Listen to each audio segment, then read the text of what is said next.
CNE news में आप सभी का स्वागत है और अब लेते हैं खबर विशेष की ये खबर।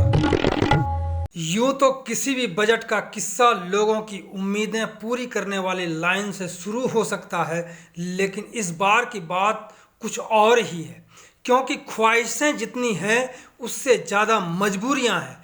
सरकार को भी पता है कि हर तरफ लोगों को कुछ ना कुछ चाहिए और जो लोग दूसरों को कुछ देने की हालत में हैं उन्हें भी सरकार से काफ़ी कुछ चाहिए। वित्त मंत्री की चुनौती यही है कि सबकी ख्वाहिशें कैसे पूरी करें और जिनकी ना कर पाएं उन्हें कैसे समझाएं। औरों को तो समझा भी लें, लेकिन जिन 5 राज्यों के चुनाव सिर पर हैं वहां के लोगों को समझाने की कोशिश तो महंगी पड़ सकती है।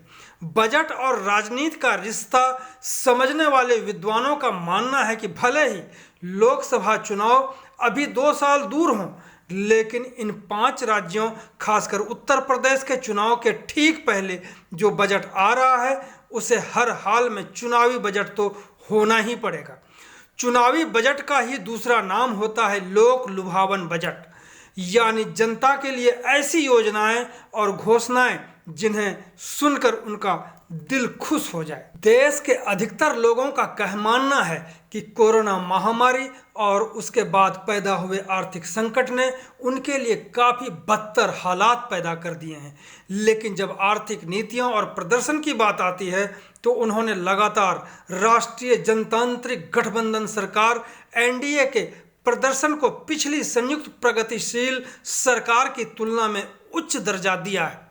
PM मोदी और निर्मला सीतारमण की जोड़ी का जो प्रदर्शन है, IANS सी वोटर द्वारा केंद्रीय बजट से पहले किए गए राष्ट्रव्यापी ट्रैकर पोल के अनुसार इसमें शामिल लोगों ने स्पष्ट रूप से कहा है कि महामारी के दौरान प्रधानमंत्री नरेंद्र मोदी निर्मला सीतारमण की जोड़ी की प्रदर्शन रेटिंग 2020 के 33.9% से गिरकर 2022 में 25.6% हो गई है।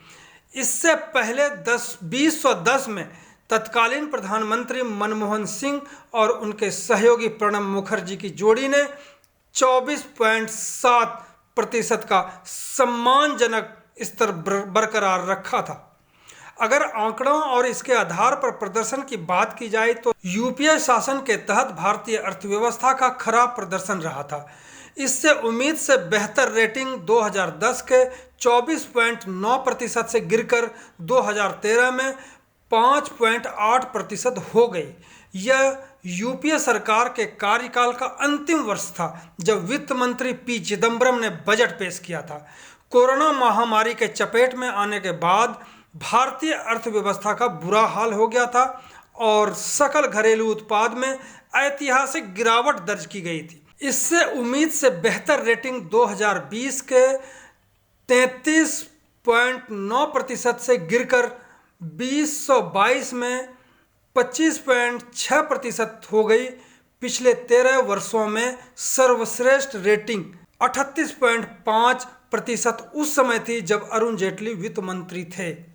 विश्लेषकों ने बजट से पहले और बाद की रेटिंग में स्पष्ट अंतर का श्रेय वर्तमान सरकार की उस तत्परता को दिया जिनकी वजह से त्वरित गति से काम किया था।